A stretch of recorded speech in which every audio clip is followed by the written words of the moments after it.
अस्सलाम वालेकुम अज़ीज़ तलबा, वेलकम टू स्मार्ट करिकुलम। आज हम बात करने वाले हैं साइंस की बुनियादियात यानी basics of science. Basics of science जो है ये क्लास 6 से लेकर क्लास 10 तक होगा बच्चों। यहाँ पर साइंस पढ़ने से पहले हमें ज़रूरी है कि हम साइंस की बुनियादियात, इवन यहाँ पर मैथमेटिक्स के लिए यानी इल्म रियाजी के लिए भी यही ज़रूरी है कि हम इल्म रियाजी के बेसिक्स मालूम करें। उसके लिए भी हम कोशिश कर रहे हैं कि वीडियोस की सीरीज़ तैयार करें। सबसे पहले हम साइंस की बात यहाँ लेते हैं। अब बच्चों याद रखिए, साइंस और मैथ्स बिना बेसिक्स के बिल्कुल नहीं पढ़े जा सकते या फिर समझे नहीं जा सकते। साइंस पढ़ने के लिए और समझने के लिए चंद बुनियादी बातों को याद रखना ज़रूरी है। सबसे पहली बात यह है कि साइंस को हम याद नहीं कर सकते। इसका ये मतलब है कि इसको हम बाहर नहीं कर सकते। दूसरा है कि साइंस को हम चाहिए कि हम इसको अपनी रोज़मर्रा ज़िंदगी के साथ जोड़ें, तभी जाकर हमें साइंस समझ में आता है। तीसरी बात यह है कि हम सिर्फ और सिर्फ साइंस को एग्जाम्स लिखने के लिए और मार्क्स हासिल करने के लिए ये सब्जेक्ट हमारे लिए ज़रूरी नहीं है, बल्कि हमारे खुद हमें समझने के लिए और कुदरत में होने वाले हकाइक को समझने के लिए साइंस पढ़ना ज़रूरी है। जो भी आप सब्जेक्ट पढ़ते हो, जो भी आप पढ़ते हो, उसको पूरी दिलचस्पी के साथ पढ़ो तो आपको वो समझ में भी आएगा और समझते समझते और आपकी नॉलेज में इजाफा होगा। अगर नॉलेज में इजाफा होगा तो मार्क्स अपने आप ही आने हैं। सिर्फ मार्क्स के लिए पढ़ाई मत करो, नॉलेज के लिए पढ़ाई करो। बस इसी कोट के साथ मैं आज शुरू करती हूँ, बेसिक्स ऑफ साइंस। साइंस तो हम पढ़ते ही हैं। अब कितने लोगों को पता है कि साइंस किसे कहते हैं, साइंस दरअसल है क्या? चलिए कमेंट सेक्शन में बता सकते हैं कि साइंस किसे कहते हैं। साइंस कुदरती हकायक का मुनज़्ज़म व मुस्तअब मुताइल्ला है। अब मुताइल्ले का मतलब क्या होता है? आम एक इजी लैंग्वेज में स्टडी नहीं, पढ़ाई करना, उसके बारे में ज्यादा गौर व फिक्र से पढ़ना। साइंस कुदरती हकायक का मुनज़्ज़म व मुस्तअब मुताइल्ला साइंस कहलाता है। अब यहाँ पे कुदरती हकायक यानी नेचुरल फिनोमिनॉन। नेचुरल फिनोमिनॉन क्या है? जैसे मिसाल के तौर पर सूरज की रोशनी है। सूरज की रोशनी ये कैसी रोशनी होती है? उसके अलावा जब सूरज की रोशनी पेड़ पौधों पर गिरती है तो शुआए तरकीबी होती है।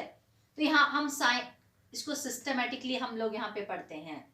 उसके अलावा यूवी रेस, ओजोन परत यूवी रेस को एब्जॉर्ब करती है। हम इसे सिस्टमेटिक स्टडी से पढ़ते हैं। इसी तरह से बहुत सारी चीजें, जैसे कि हवा चलती है, एक नेचुरल फिनोमिनॉन है, एक कुदरती हकीकत है। हवा चल रही है लेकिन हमें नजर नहीं आ रही है, लेकिन महसूस हो रही है, उसकी हरकत है। ये क्या है? साइंस है। अब मादा जगह घेरता है, मैटर जगह घेरता है। उसके बाद में ये भी क्या है, उसकी खुसूसियात क्या है? एक कुदरती हकीकत है। तो इस तरह से कई सारे मालूमात हम लोग साइंस में पढ़ते हैं, जिसको हम बहुत ही सिस्टमैटिकली पढ़ते हैं, बहुत ही एक निज़ाम के तहत पढ़ते हैं। तो इसी को हम क्या कहेंगे? साइंस कहेंगे। अब यहाँ पे साइंस की ऐसी तो बहुत सारी शाखें हैं, लेकिन यहाँ पर बुनियादियात की बात हो रही है तो हम बुनियादियात की तरफ ही जाएंगे।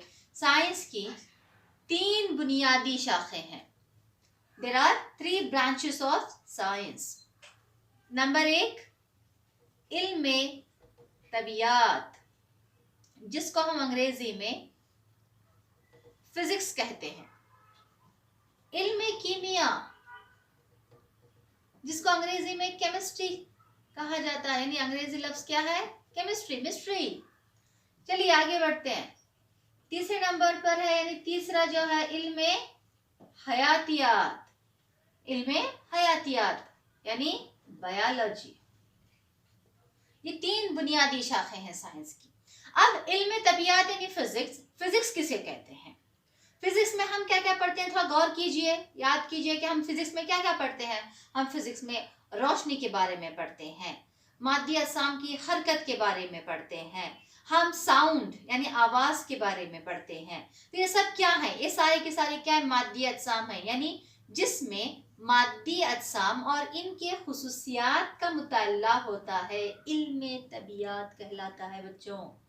यहाँ पर क्या है, जिसमें मादी अजसाम और इनके खुसूसियात। मादी अजसाम कौन से है, सभी के सभी मादी अजसाम ही है, दुनिया में जितने भी अजसाम पाए गए सभी के सभी मादी हैं। अब इनके खुसूसियात का मुताल्ला क्या कहलाता है, इल्मे तबीयत कहलाता है। अब इल्मे कीमिया, केमिस्ट्री। अब ये जो मादी अजसाम है वो कीमियाई अशिया है। इन कीमियाई अशिया जैसे कि मादा और सालिमात या फिर अनासिर, इनके मुरक्कबात, इनकी बनावट। अब मिसाल के तौर पर अब ये लीजिए, ये पानी की बोतल है। अब ये पानी की बोतल को हम लोग इस नजर से देखेंगे कि ये किससे बनी हुई है, प्लास्टिक से बनी हुई है, यानी इसकी कीमियाई तौर पर इसके केमिकल्स क्या है, प्लास्टिक से बनी हुई है। अब प्लास्टिक किसे कहते हैं, अब प्लास्टिक के अंदर और कौन कौन सी कीमिया खुसूसियात है, ये प्लास्टिक की बोतल बनने के लिए फैक्ट्री में इसके साथ क्या क्या हुआ है, या फिर इस प्लास्टिक के साथ और कुछ और क्या क्या हुआ है। यानी अब एक शक्कर है, एक शक्कर गन्ने से निकलकर शक्कर घर तक आने के लिए क्या क्या उसके मराहिल होते हैं, उसके साथ क्या क्या केमिकल प्रोसेसेस होते हैं, या फिर क्या क्या उसके साथ कीमियाई तामुलात होते हैं। तो हम सब किस में पढ़ते हैं, इल्मे कीमिया में पढ़ते हैं। इल्मे हयातियात, देखिए हयात, हयात का मतलब क्या होता है, जिंदगी। अब जिंदगी किस में है, जानदारों में। अब जानदार कितने किस्म के हैं, अब है नबातात और हैवानात। तो यहाँ पर इल्मे हयातियात के डेफिनेशंस तो आपको समझ में आ ही गई होगी। इल्मे हयातियात किसे कहते हैं, साइंस की एक ऐसी शाख जिसमें जानदार अजसाम यानी नबातात और हैवानात, इवन बैक्टीरिया भी आ गए यहाँ पे, यानी जरासीम भी आ गए, और इनकी खुसूसियात का मुताल्ला, वो भी कैसा, सिस्टमेटिक, यानी एक निज़ाम के तहत। इसको क्या कहते हैं, इल्मे हयातियात कहते हैं। इल्मे हयातियात की दो शाखें हैं, यानी इल्मे नबातात और इल्मे हैवानात। इल्मे नबातात को बॉटनी कहा जाता है, इल्मे हैवानात को ज़ूलॉजी कहा जाता है बच्चों। तो चलिए सबसे पहले साइंस की पहली शाख इल्मे तबीयत के बारे में मुताल्ला करते हैं। इल्मे तबीयत में हम हरकत, रोशनी, वक्त के बारे में मुताल्ला करेंगे। जैसे यहाँ पे सबसे पहले हरकत किसे कहेंगे, हरकत क्या है, हरकत को मोशन कहते हैं। कोई भी चीज में अगर किसी तरह की हरकत होती है, या वो हिलती है, या फिर उसमें एक तरह का मोशन, वाइब्रेशन भी होता है, तो भी वो हरकत ही है। जरूरी नहीं है कि एक जगह से दूसरी जगह जाए या फासला तय करे। अगर हरकत है तो वाइब्रेशन भी हो सकता है। तो उसके अंदर आता है फासला। फासला क्या है, अगर फर्ज कीजिए कि एक कार मकाम ए से निकलकर मकाम बी की तरफ हरकत कर रही है। कार ले लीजिए या फिर एक मक्खी ले लीजिए, कोई भी चीज, अगर एक जिस्म मकाम ए से मकाम बी की तरफ हरकत कर रहा है, मकाम ये क्या कहलाएगा, जहां से वो निकल रहा है, ये इसका इब्तदाई मकाम है, यानी इनिशियल पॉइंट। अब ये कहाँ जा रहा है, मकाम बी की तरफ जा रहा है। ये एरो मार्क बताती है कि वो कहां से निकलकर कहां जा रहा है। ये इसका क्या है, इंतहाई मकाम। इंतहाई मकाम यानी फाइनल पॉइंट। तो यहाँ पर फर्ज कीजिए कि एक मक्खी ही है या एक कोई चीज है जो एक मकाम ए से मकाम बी का फासला कुछ 1 मीटर है, 1 मीटर है। तो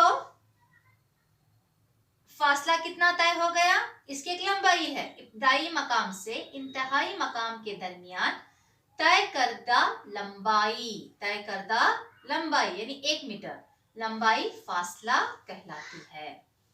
अब यहाँ पर हमें और एक बात, लंबाई जब आया है तो मैंने यहाँ पे 1 मीटर लिखा है। मीटर इसकी एसआई इकाई है, लंबाई की एसआई इकाई क्या है? मीटर है बच्चों। तो ये हो गया फासले के मुताबिक। अब देखिए नकले मकाम। नकले मकाम और फासले में बहुत सारे बच्चे कंफ्यूज हो जाते हैं। नकले मकाम, इब्तदाई मकाम से इंतहाई मकाम के दरमियान कम तरीन फासला नकले मकाम कहलाता है। अब यहाँ पे एक मक्खी या कोई भी एक जिस्म मकाम ए से निकल रहा है और मकाम बी के तरफ फर्ज कीजिए कि वो 2 मीटर का फासला तय कर रहा है। उसके बाद वो वापस कुछ पॉइंट सी पर आके रुक जाता है, वापस पॉइंट सी की तरफ आके रुक जाता है, जो कि पॉइंट सी जो है बी और सी के दरमियान कितने मीटर का फासला है? फर्ज कीजिए कि 1 मीटर का फासला है। तो इस सिचुएशन में, ऐसी हालात में नकले मकाम क्या होगा, यानी इसको हम क्या कहते हैं? डिस्प्लेसमेंट। ये फासला क्या है? डिस्टेंस है। फासला क्या है? डिस्टेंस है। नकले मकाम डिस्प्लेसमेंट है। चलिए वापस हम इस एग्जांपल को आते हैं बच्चों। चलिए बता सकते हैं तो आप कमेंट सेक्शन में बताइए मुझे। एक जिस्म मकाम ए से मकाम बी की तरफ निकल रहा है और वापस मकाम बी से निकलकर सी की तरफ आता है, यानी बी और सी के दरमियान 1 मीटर का फासला है। तो इसका नकले मकाम क्या होगा और कुल तय करदा फासला क्या होगा? कुल तय करदा फासला तो कितना हो गया? 2 मीटर हो गया ए से बी की तरफ, और वापस आया है वो 1 मीटर। तो कितना हो गया कुल तय करदा फासला? 3 मीटर, यानी यहां से निकल के फिर वापस आ गया, 3 मीटर हो गया। अब नकले मकाम क्या होगा? क्या नकले मकाम भी 3 मीटर होगा या फिर 2 मीटर होगा या फिर कितना होगा? नकले मकाम का डेफिनेशन क्या है?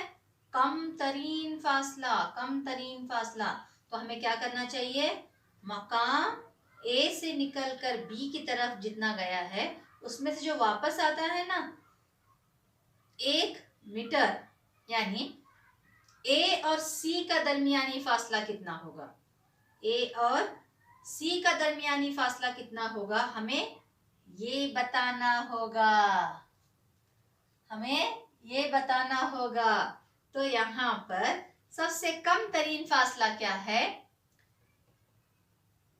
A B minus B C जो है क्या देगा हमें? ए सी देगा। तो ए बी कितना है? 2 मीटर, बी सी कितना है? 1 मीटर। तो नकले मकाम कितना हो गया? 1 मीटर। नकले मकाम कितना हो गया? 1 मीटर। तो क्या इस तरह के एग्जाम्पल्स हम और सॉल्व कर सकते हैं? तो चलिए देखेंगे और एग्जाम्पल सॉल्व करने की कोशिश करेंगे।